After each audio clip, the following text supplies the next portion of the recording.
প্রতিদিন সকালবেলা পাখির বাসা থেকে দেখবেন পাখিগুলো খালি পেটে বের হয়ে যায়। আপনাদের এই এলাকায় পাখির বাসা আছে? কি পাখির বাসা আছে? হ্যাঁ, সব পাখি আছে। তো সকালবেলা দেখবেন পাখির বাসা থেকে পাখিগুলো খালি পেটে বের হয়ে যায়। বিকেল বেলায় পাখিগুলোর ওদর পূর্তি করে পেট ভর্তি করে আবার পাখির নিড়ে ফিরিয়ে দেয় কে? কারণ পাখিগুলো তাওয়াক্কুল করেছে কার উপর? পাখিগুলো তাওয়াক্কুল করে যদি পাখির নিড়েই বসে থাকতো, ওদের পেটে খাবার আসতো? কথা বলেন। বিশ্বনবী এটাই বললেন, তাকদু খিমাসান ওয়া তারুহু বিতানান। তোমরা যদি পাখির মতো তাওয়াক্কুল করো, মানে আল্লাহর উপর তাওয়াক্কুল করে জমিনে বের হয়ে যাও, তোমাদেরও রিজিকের দায়িত্ব নিয়ে নিবে কে? সকালবেলা প্রতিটা পাখি না খেয়ে বের হয়ে যায়।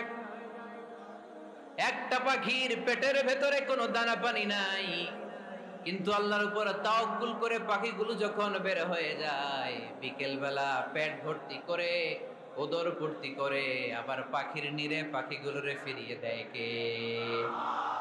পাখিগুলো কি আমাদের মতো খাবার জমা করে রাখতে পারে? আমরা তো 7 দিনের বাজার একবারে করে ফ্রিজে রাখি। পাখিদের ফ্রিজ আছে না? আছে। আমাদের অতিরিক্ত টাকা হলে আমরা ব্যাংকে ব্যালেন্স করে রাখতে পারি, অ্যাকাউন্ট করে রাখতে পারি। পাখিরাও তো অ্যাকাউন্ট করে রাখে না? না, প্রতিদিন না খেয়ে বের হয়। কালকে ওই পাখিটা কি খাবে, কোন জায়গা থেকে তার রিজিকের ব্যবস্থা হবে, আল্লাহ ছাড়া কেউ জানে। এটার নাম তাওয়াক্কুল। এটার নাম কি? আমাদের সাধ্যের, আমাদের ক্যাপাসিটি, আমাদের ক্যাপাবিলিটির সবটুকু করে আমরা তাওয়াক্কুল করি একজনের উপর। চিল্লায় বলেন, তিনি কে? এজন্য ইসলাম আমাদেরকে শিখায়, সালাত যখন শেষ বের হয়ে যাও, কাজে নেমে পড়ো। কাজে কোনো লজ্জা নাই, পরিশ্রমে কোনো লজ্জা আছে? যিনি রিক্সা চালায় এতে তার কোনো লজ্জা আছে? দিনমজুর, কুলি, ঠেলা গাড়ি চালায়, ছোট্ট ব্যবসা করে, এতে কোনো লজ্জা আছে? লজ্জা নাই। খেয়াল রাখবেন, লজ্জা হচ্ছে অলসতায়। লজ্জা কিসে? বিষ্ণু ঈসা ইসলাম বলেছেন, মা আকালা আহাদুন তুআমান ক্বাত্তু খায়রুম মিন আইয়াকুলা মিন আমালি ইয়াদি। নিজ হাতে উপার্জিত খাবারের চেয়ে, অর্থের চেয়ে শ্রেষ্ঠ খাবার পৃথিবীর কোনো মানুষ কোনোদিন ভক্ষণ করে নাই। চিল্লায় এখন সুবহানাল্লাহ। শ্রেষ্ঠতম খাবার নিজ হাতে উপার্জিত খাবার। ঘাম জড়িয়ে যে অর্থ উপার্জন করা হয়, যে ইনকাম করা হয়, এটা হালাল। আর হালাল খেয়ে দোয়া করলে কবুল করে কে? এজন্য খেটে খাওয়া মানুষ, শ্রমজীবী মানুষ আর মেহনতি মানুষদেরকে বিশ্বনবী খুব ভালোবাসতেন। তারা বিশ্বনবীর বন্ধু আর বিশ্বনবী ছিল তাদের বন্ধু। সুবহানাল্লাহ পড়েন। এত ভালোবাসতেন বিশ্বনবী খেটে খাওয়ার মেহনতি মানুষদেরকে। সব সময় বিষ্ণু ইসলাম তাদের জন্য দোয়া করতেন।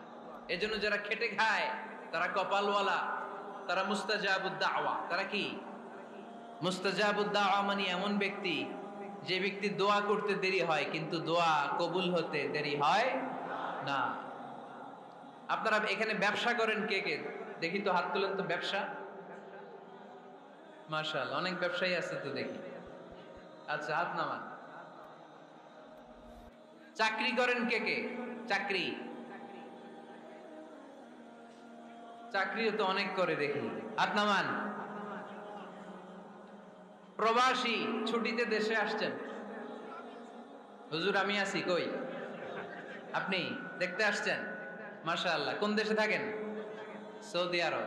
আলহামদুলিল্লাহ। সৌদিতে ভাল লাগে নাকি সৌদি স্বপ্নের দেশ, খাটতে খাটতে জীবন শেষ? ইনশাআল্লাহ। আচ্ছা, ইউনিভার্সিটির স্টুডেন্ট আছো কারা কারা দেখি? মাশাআল্লাহ, হাত নামাও। ক্লাস 5 থেকে ইন্টারমিডিয়েট পর্যন্ত পড়াশোনা করতেছো, অথবা দাখিল আলিম পর্যন্ত, কারা কারা দেখি? মাশাআল্লাহ, হাত নামাও, হাত নামাও। একবারও যারা হাত তুলেন না এবার তারা হাত তুলেন। আন্নেরা কি করেন? হ্যাঁ, বেকার।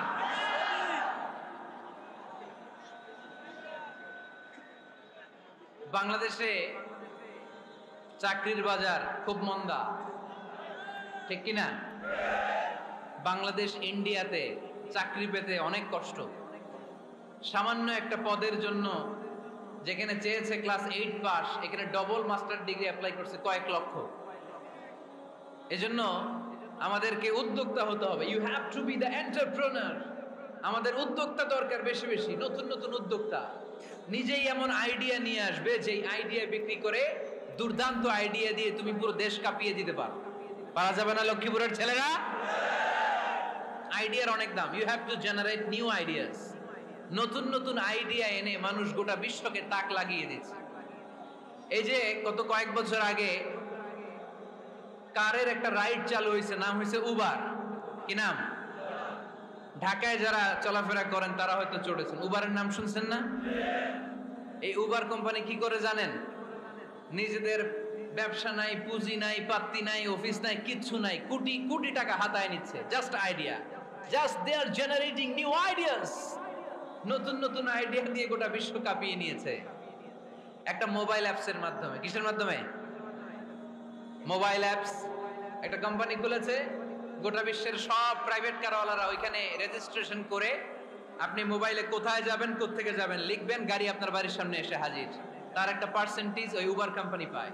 ইউনাইটেড স্টেটস অফ আমেরিকার একটা স্টেট আছে সান ফ্রান্সিসকো, ওইখান থেকে শুরু করছে।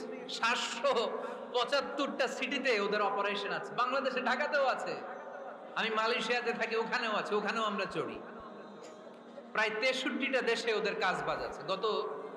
গত বছরে 2018 সালে ওদের প্রফিট ছিল, রেভিনিউ ছিল 11.27 billion US dollar, 11.27 US billion dollar. Just they are selling their ideas. নতুন নতুন আইডিয়া দিয়ে গোটা বিশ্ব কাঁপাচ্ছে। এই উবার যখন চালু হলো, আমি তখন মালয়েশিয়ায়, শুনলাম বাংলাদেশে নতুন আরেকটা বাইর হইছে, পাঠাও। কি নাম? এটা বোধহয় সারা বাংলাদেশ ব্যাপী হয় নাই, 3টা জায়গায়, সিলেটে, চট্টগ্রামে আর ঢাকায়। এরা আরো চালাক। বাংলাদেশের ছেলেপেলেদের মাথায় চিকন চিকন অনেক বুদ্ধি। এরা ভাবলো এই উবার দিয়ে আর আমরা কত আগাবো, আমাদের গাড়ি আরো ছোট করতে হবে। এরা মোটরসাইকেল রাইড দেওয়া শুরু করছে। জ্যামের শহর ঢাকা, চিপা চাপা দিয়া এরা আপনারা নিয়ে জায়গা মতো পৌঁছায় দেবে। তো এই যে উবারের পরে আমাদের ছেলেরা বানাইলো পাঠাও। এরপরে কত কিছু বানাচ্ছে ছেলেপেলেরা, আমি তো এগুলো দেখে অবাক। রকমারি.com নাম শুনছো? বিক্রয়.com নাম শুনছো? ঘরে বসে বসে কোটি কোটি টাকা হাতিয়ে নিচ্ছে তারা। Just they are selling their ideas. যেহেতু আমাদের চাকরি কম, ওই চাকরির বাজারে আমরা লাইন দিতে চাই না। আমাদের মেধাকে খাটিয়ে খাটিয়ে আমরা নতুন তরুণ উদ্যোক্তা বানাতে চাই। চিল্লায় বলো ঠিক কিনা?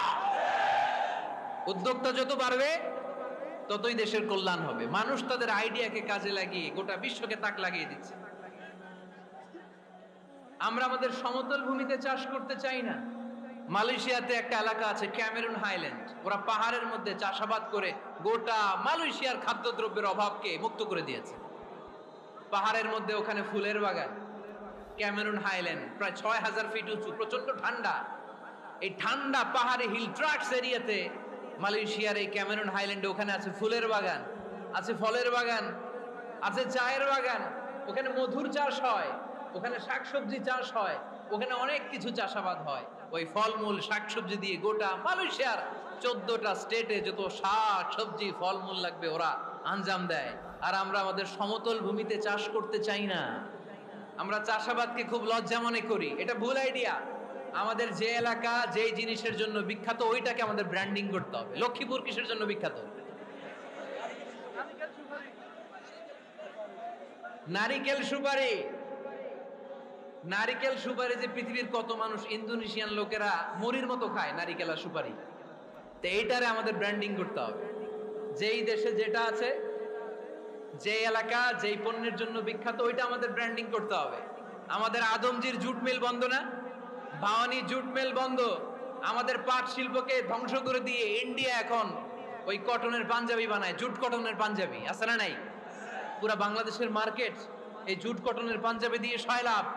আমাদের বাংলাদেশের পাট দিয়ে যদি আমরা মিহি পাঞ্জাবি বানাতে পারতাম, গোটা বিশ্বকে, বিশ্ব বাজারকে আমরা দখল করে নিতে পারতাম। ঠিক কিনা? এজন্য আমাদেরকে নতুন নতুন আইডিয়া জেনারেট করতে হবে। চাকরির পিছনে বসে থাকলে চলবে না। আর আজান যদি হয়ে যায় ছুটে যাব মসজিদে, আর নামাজ শেষ হলে আমরা আমাদের কাজের দিকে চলে যাব। চিল্লায় বলেন ঠিক কিনা? যেটাই করব আমরা ভালোভাবে করব। আল্লাহ বলেছেন লিয়াবলুয়াকুম আইয়ুকুম আহসানু আমালা। লক্ষ্মীপুরের ভাইয়েরা আওয়াজ করে উত্তর দেন। আওয়াজ করে উত্তর দিতে হবে। জান্নাতে যেতে হলে 100তে কত নাম্বার পেতে হবে? হ্যাঁ, হয় নাই। 51। কি নাম তোমার? হ্যাঁ, ফরহাদ। জান্নাতে যেতে হলে 100তে আমার দরকার 51। 100তে কত লাগবে? ফাআম্মা মান সাকুলাত মাওয়াজিনুহু ফাহুয়া ফি আইশাতির রাদিয়া। সেদিন মিজানের পাল্লা যার ভারী হয়ে যাবে সে আনন্দ উৎসবে থাকবে।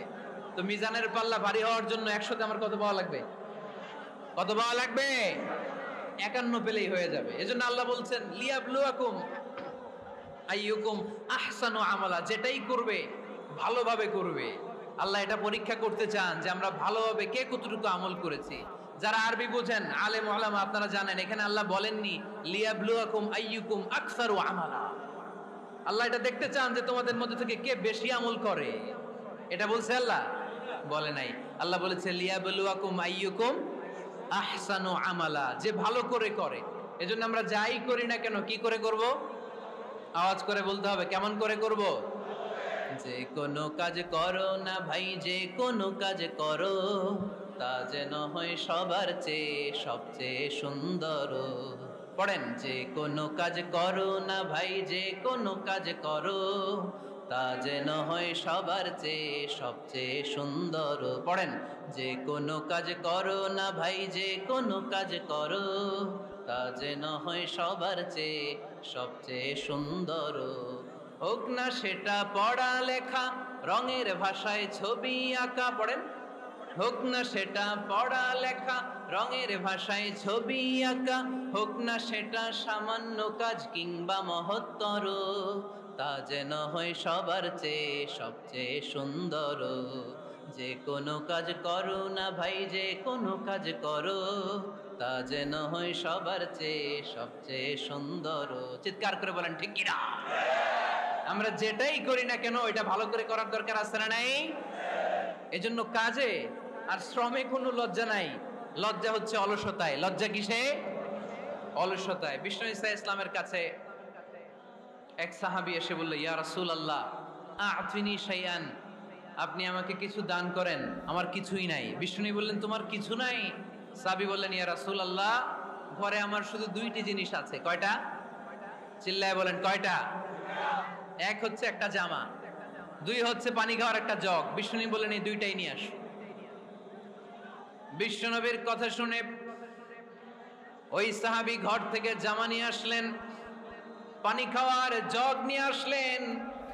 বিশ্বনবী সাল্লাল্লাহু আলাইহি ওয়াসাল্লাম ওনার মুবারক হাত দিয়ে এক হাতে জামা ধরে আরেক হাতে পানির জগটা ধরে সাহাবীদের দিকে উদ্দেশ্য করে বললেন, মাইয়াশতারি হাদাইন, এই 2টা জিনিস কেনার মতো কে কে আছে দেখি?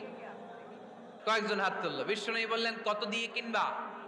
এক সাহাবী বলে, ইন্নী আশতারিহিমা বিদিরহাম।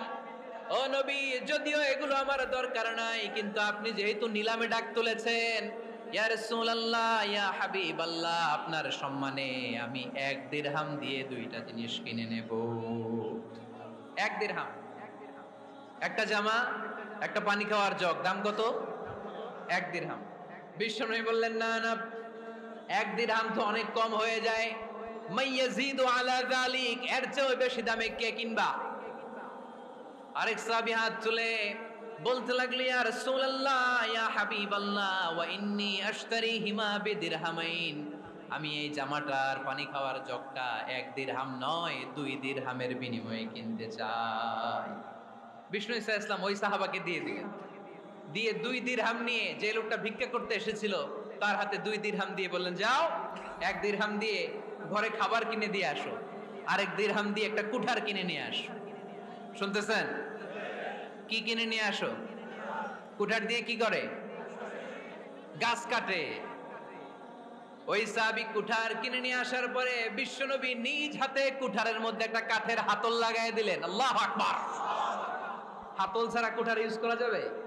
বিশ্বনবী নিজ হাতে ওই কুঠারের ভেতরে একটা হাতল লাগায় দিলেন আর বললেন, লা উরিদু আন আরাকা 15 আইয়াম, এই কুঠার নিয়ে জঙ্গলে যাও, গায়ে অনেক শক্তি আছে, কাঠ কাটো, এই কাঠ কেটে বাজারে বিক্রি করো, সামনের 15 দিন যেন আমি আমার চোখের সামনে তোমার না দেখি।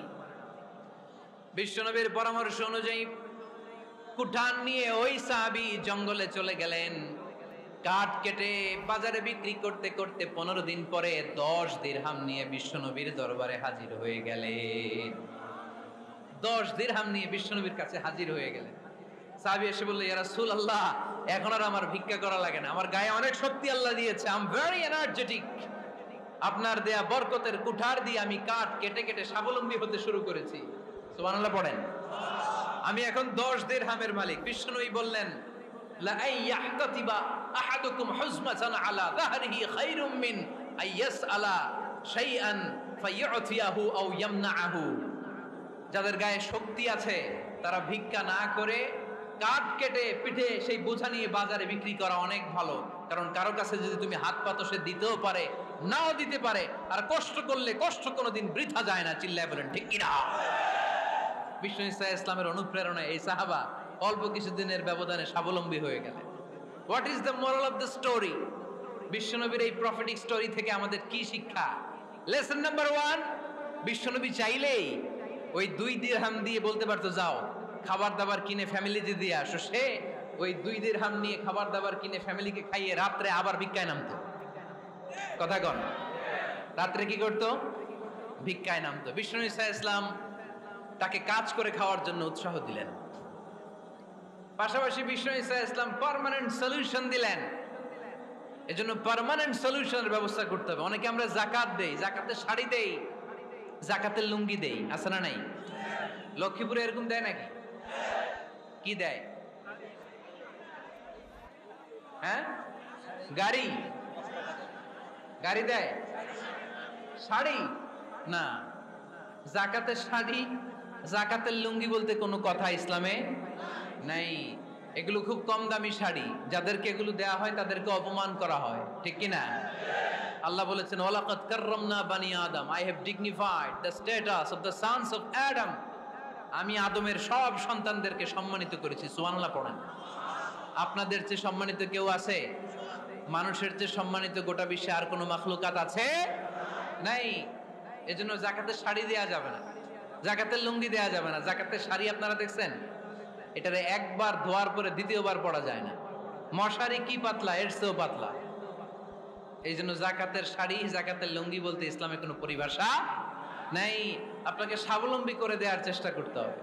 যারা লক্ষ্মীপুর জেলায় বিজনেস ম্যাগনেট আছেন, তারা একসাথে হয়ে একটা স্ট্রং যাকাত ম্যানেজমেন্ট প্ল্যাটফর্ম করতে পারে, যেখান থেকে আপনারা বিভিন্ন থানায়, বিভিন্ন গ্রামে বাছাই করে করে কিছু ভাইদেরকে যাকাত দিতে পারেন স্বাবলম্বী করার উদ্দেশ্যে।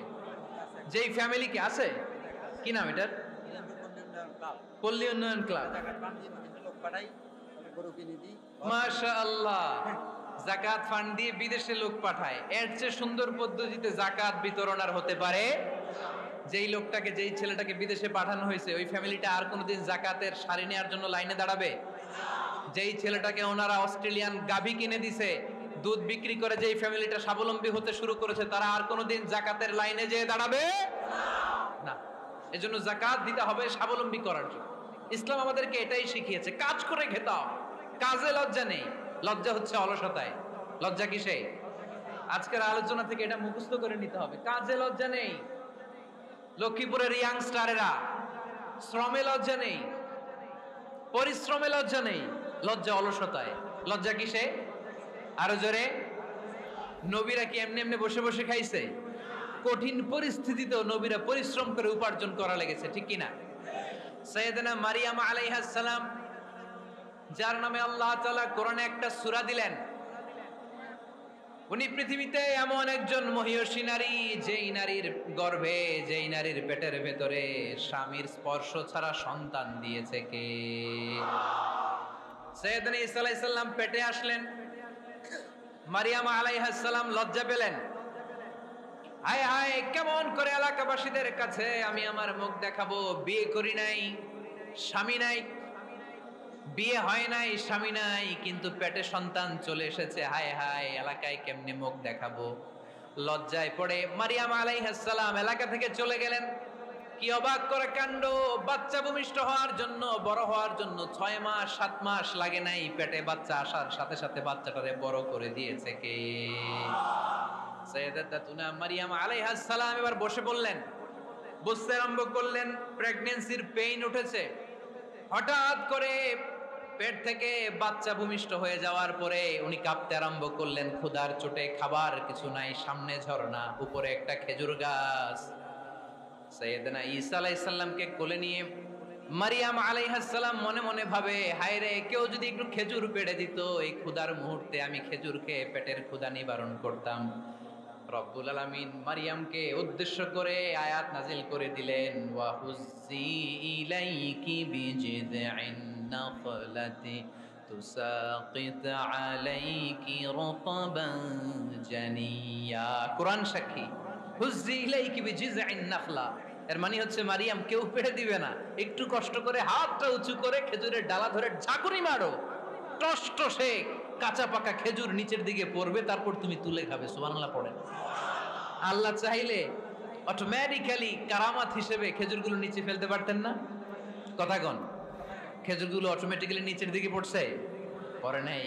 আল্লাহ শিক্ষা দিয়েছে, যেই পরিস্থিতিতে থাকো না কেন, তোমাকে শ্রম ব্যয় করে, কষ্ট করে তোমার উপার্জন করতে হবে, রিজিকের বন্দোবস্ত করতে হবে। চিল্লায় বলেন ঠিক কিনা? ইসলাম আমাদেরকে এটাই শিখিয়েছে, কাজে লজ্জা নাই।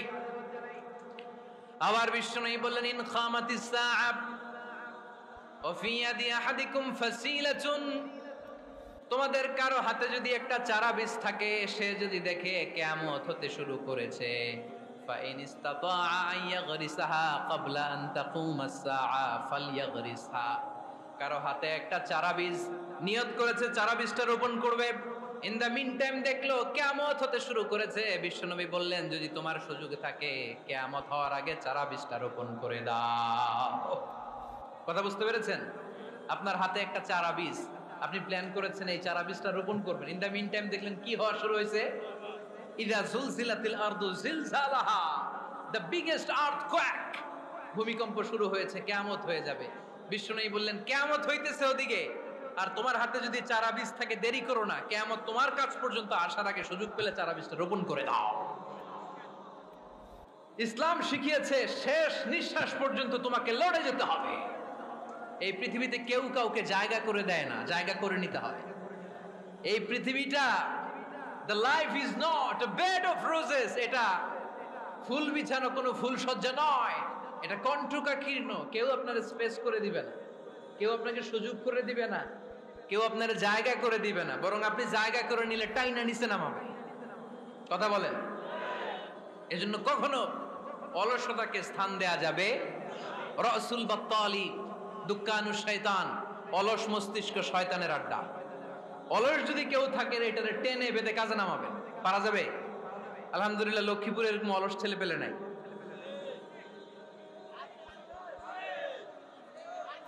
আছে? আমরা আজকে অলসতাকে নো বলে যাবো এই মাহফিল থেকে। অলসতাকে আমরা কি বলবো? আওয়াজ করে বলতে হবে, অলসতাকে কি বলবো আমরা?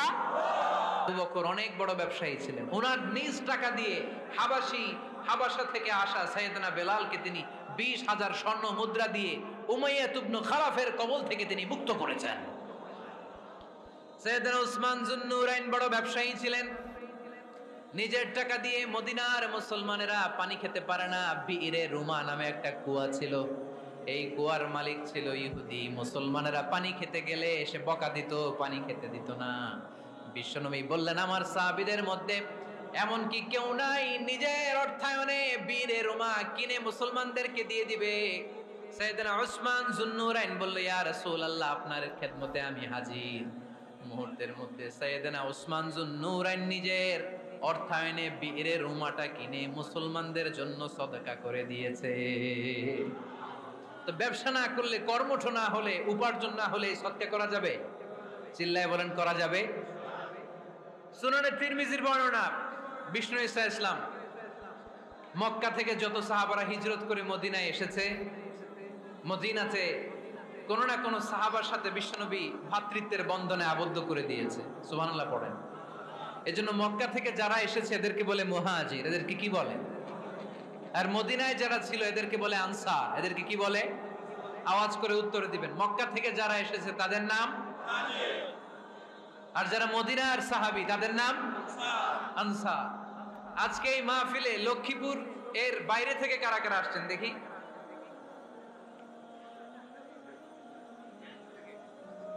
মাশাআল্লাহ মাশাআল্লাহ, অনেক আসছে। আল্লাহ এই ভাইদেরকে তুমি কবুল করো, হাত নামান।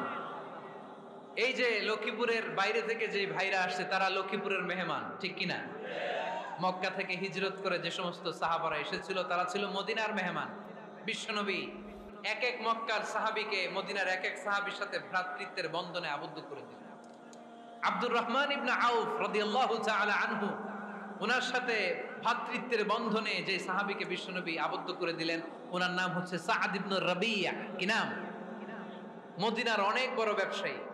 বিশ্বনবী বললেন, ও আব্দুর রহমান ইবনে আউফ,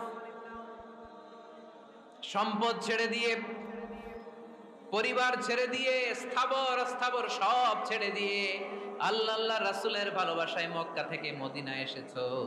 মদিনায় তোমার চিন্তা নাই, সাদ ইবনুর রবিকে আমি তোমার ভাই বানিয়ে দিলাম। সাদ ইবনুর রবি তোমার আপন ভাইয়ের মতো। সাদ ইবনে রবি বলল, আব্দুর রহমান, জীবনে তোমারে কোনোদিন দেখি নাই, তোমারে আমি চিনি না, তোমার নাম শুনি নাই, কিন্তু বিশ্বনবী তো তোমার দায়িত্ব আমাকে দিয়েছে। আমার যে বড় ধনী এই মদিনার মধ্যে দ্বিতীয় কেউ নাই। আজ থেকে তুমি আমার ভাই, আজ থেকে তুমি আমার কি? আল্লাহ আমাকে যত সম্পত্তি দান করেছে তার অর্ধেক সম্পত্তি আমি তোমার নামে দিয়ে দিলাম। ও আব্দুর রহমান ইবনে আউফ, শুধু তাই নয়, রব্বুল আলামিন আমাকে দুইজন স্ত্রী দিয়েছে। কয়জন? তুমি দেখো আমার কোন স্ত্রীকে তোমার বেশি ভালো লাগে, যার নাম তুমি বলবে সাথে সাথে আমি তারে তালাক দিয়ে দিব। তার ইদ্যত পালন শেষে তুমি তাকে বিয়ে করে তোমার সাথে নিয়ে যাবা। সুবহানাল্লাহ পড়ো। কারণ বিশ্বনবী তোমার দায়িত্ব আমার কাছে দিয়েছে, তুমি আমার ভাই। আমি মদিনার সবচেয়ে বড় ধনী, আমার অর্ধেক সম্পদ আমি তোমারে দিয়ে দিব।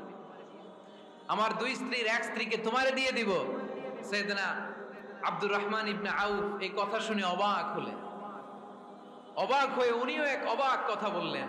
উনি বললেন, লা হাজাতা লি ফি ইয়া আখি, ও আমার প্রাণের ভাই, তোমার কথা শুনে আমার হৃদয়টা ভরে গিয়েছে, কিন্তু তোমার সম্পদেরও দরকার আমার নাই, তোমার স্ত্রীরও দরকার আমার নাই। বারাকাল্লাহু ফি মালিক ওয়া লি আহলিক, আল্লাহ তোমার মালেও বরকত দেখ, তোমার সম্পদেও বরকত দেখ। তুমি শুধু একটু কষ্ট করবা। কি কষ্ট? দুল্লানি আলা সুক, show me the way to the market. তুমি মদিনায় কোনো মার্কেট আছে কিনা, শপিং মল আছে কিনা, ব্যবসা প্রতিষ্ঠান আছে কিনা আমারে দেখায় দাও। সুবহানাল্লাহ পড়ো। আমরা হইলে কি করতাম? লক্ষ্মীপুরে যারা আসছে এদের একজনকে যদি বলা হয়, ভাই আপনি এখন থেকে লক্ষ্মীপুরের ভাই, আমার অর্ধেক সম্পদ আপনারা দিয়ে দেব, কি করবে? পায়ের উপর পা তুলে খাবে আর বলবে, কি আনন্দ আকাশে বাতাসে। ঠিক কিনা? এরপর যদি বলি, ভাই আমার দুই বউ, যেটারে সুন্দর লাগে বলেন তালাক দিয়ে দেই, নিয়ে যান, কি বলবে? কি আনন্দ আকাশে বাতাস। আল্লাহ রাসূলের সাহাবী আব্দুর রহমান ইবনে আউফ বললেন, লা হাজাতা লি ফি, আমার দরকার নাই। দুল্লানি আলা সুক, just show me the way to market. এখানে মার্কেট কই আছে দেখায় দাও। অবাক হয়ে গেলেন সাদ বিন রবি, বললেন, ও আব্দুর রহমান ইবনে আউফ, ঠিক আছে, তুমি যদি নিতে না চাও তোমারে আমি জোর জবরদস্তি করব না। শুনে রাখো, মদিনাতে ইহুদিদের কয়নুকার একটা বাজার আছে। এই কথা বলার সাথে সাথে আব্দুর রহমান ইবনে আউফ চলে গেলেন। এর পরের দিন অল্প কিছু পনির আর ঘি দিয়ে ব্যবসা শুরু করলেন। পনির আর ঘিয়ের ব্যবসা করতে করতে করতে করতে ব্যবসায় তিনি এত লাভ করলেন, উনি বললেন, আমি যদি কখনো মদিনার বালুর মধ্যে হাত দিতাম ওই বালুটারও সোনা বানায় দিত কে? দুল্লানি আলা সুক।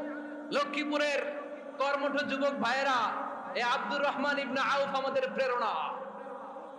উনি অন্যের ঘাড়ে পাড়া দিয়ে খেতে চায় নাই, আরেকজনের উপর ডিপেন্ডেন্ট বা নির্ভরশীল হতে চায় নাই। তিনি স্বাবলম্বী হওয়ার শিক্ষা, লেসন কিয়ামত পর্যন্ত গোটা বিশ্বের যুবকদের জন্য রেখে গিয়েছে। চিল্লায় বলো ঠিক কিনা? দুল্লানি আলা সুক, show me the way to market. Market কোথায় দেখাও। পনির আর ঘি নিয়ে ব্যবসা করতে করতে কয়েক মাসের ব্যবধানে ইতিহাস সাক্ষী সাইয়েদনা আব্দুর রহমান ইবনে আউফ মদিনার বিশাল বড় বিজনেস ম্যাগনেটে পরিণত হয়ে গেলেন। চিল্লায় পড়েন আল্লাহু আকবার। এজন্য ব্যবসার ভিতরে বরকত ঢুকিয়ে দিয়েছে কে? বিষ্ণুই বললেন, আত-তাজিরা সাদুকাল আমিন মা'আন নাবিয়্যিন ওয়াস সিদ্দীকিন ওয়াশ শুহাদা'i ওয়াস সালিহিন। আমানতদার ব্যবসায়ী, তারা সাধারণ কোনো মানুষ নয়, কিয়ামতের দিন নবীদের সাথে হাসর হয়ে যাবে। আপনারা যারা ব্যবসা করেন, এটা সাধারণ বিষয় নয়। বিষ্ণু ইসলাম নিজেও ব্যবসায়ী ছিলেন। ওনার জীবনের প্রথমে তিনি খাদিজা রাদিয়াল্লাহু তাআলা আনহার ব্যবসার স্টাফ হয়ে কাজ শুরু করেছেন, এরপর নিজে ব্যবসা শুরু করেছেন। এরপরে খাদিজাতুল কুবরা রাদিয়াল্লাহু তাআলা আনহা সব সম্পত্তি বিয়ের পরে বিশ্বনবীর পায়ের সামনে ঢেলে দিয়েছেন। বললেন, ইয়া রাসূলুল্লাহ, এই সম্পদ আমি আপনাকে দিয়ে দিলাম, আপনি ইচ্ছামতো দিনের প্রয়োজনে খরচ করেন। সুবহানাল্লাহ পড়েন। এজন্য বিষ্ণু ঈসা ইসলাম আমাদের জন্য উপমা, আব্দুর রহমান ইবনে আউফ আমাদের জন্য উপমা। যারা ব্যবসা করেন তারা বিষ্ণু ঈসা ইসলামের সুন্নাহ পালন করছেন। আত-তাজির আস-সাদুক আল-আমিন, বিষ্ণুই বললেন সত্যবাদী আমানতদার ব্যবসায়ী, যে ব্যবসা করতে যে মিথ্যা কথা বলে না। অনেক ব্যবসায়ীরা আছে পণ্য চালানোর জন্য মিথ্যা কথা বলে আর কসম কাটে, আছে না নাই? আহা, এমনটা করা যাবে? সকালবেলা স্ত্রীরে বলে, এই গরুগুলা বিক্রি করবো, তুই একটা দাম কত কমো? স্ত্রীরে শিখাই দিচ্ছে এই গরুর দাম তুই 40,000। তো বউ বলে ঠিক আছে, দাম কইলাম 40,000। তো এরপরে বাজারে যখন গরু বিক্রি করতে যায়, একজন যখন বলে যে ভাই এটা 30,000 টাকা দিয়ে কিনবো, কয় ভাই আল্লাহর কসম সকালে একজন 40,000 দাম কইছে, আমি দেই নাই। আছে না নাই? কৌশল করে। বউরে শিখাইছে সকালে, কই তুই দাম কর 40,000। তো বাজারে যে সকালে একজন দাম করছে, দাম করে কইছে 40,000 দেই নাই, আপনারা 30,000 কেমনে দেই? এরকম ডাকাইতে আছে না নাই? আলহামদুলিল্লাহ লক্ষ্মীপুরে এরকম লোকজন নাই। আরে নাই, আমি কই নাই, এরা কই আছে। লক্ষ্মীপুরের মানুষ খুব ধার্মিক, আমি জানি। লক্ষ্মীপুর, নোয়াখালী, ফেনী এই বেল্টের লোকজন খুব আল্লাহওয়ালা। এদের মধ্যে আল্লাহওয়ালার সংখ্যা বেশি, এখানে আলেম ওলামা বেশি, এখানে মসজিদ মাদ্রাসা বেশি।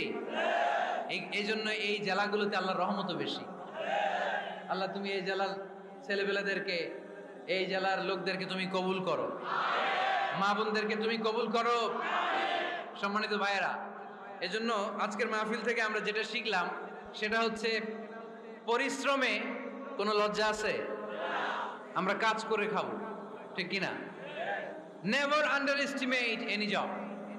যুবক ভাইয়েরা, লক্ষ্মীপুরের যুবক ছেলেরা শুনতেছ? এরকম আওয়াজ করতে হবে, কান খাড়া করে শোনো। Never under estimate any job. কোন চাকরিকে ছোট করে দেখা যাবে না, whether it's small or big, you don't care. এটাতে কেয়ার করা যাবে না। ছোট্ট চাকরি পাইলেই ঢুকে যাবা, বড় অফার আসলে পরে ঢুকবা। এটা ছোট কাজ, এটা হোটেলের ওয়েটার, এটা ছোট্ট স্টাফ, এটা কেরানি না। কাজ কাজই, কাজের মধ্যে কোনো ছোট বড় নাই।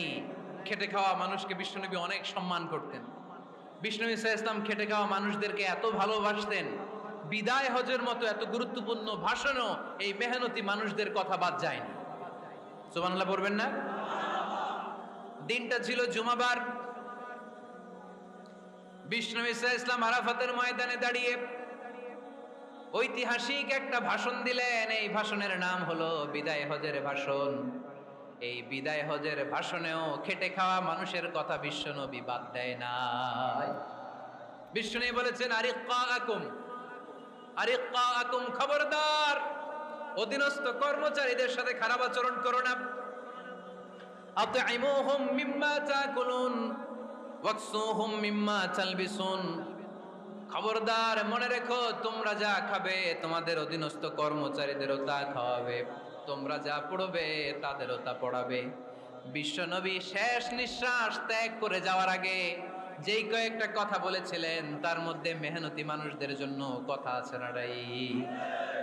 বিষ্ণু ঈসা ইসলাম যখন শেষ নিঃশ্বাস ত্যাগ করবেন, তিনি বলেছিলেন, আসসালাত আসসালাত, উম্মতেরা নামাজ নামাজ, নামাজ ছেড়ে দিও না, নামাজ তরক করো না, নামাজ কাজা করো না।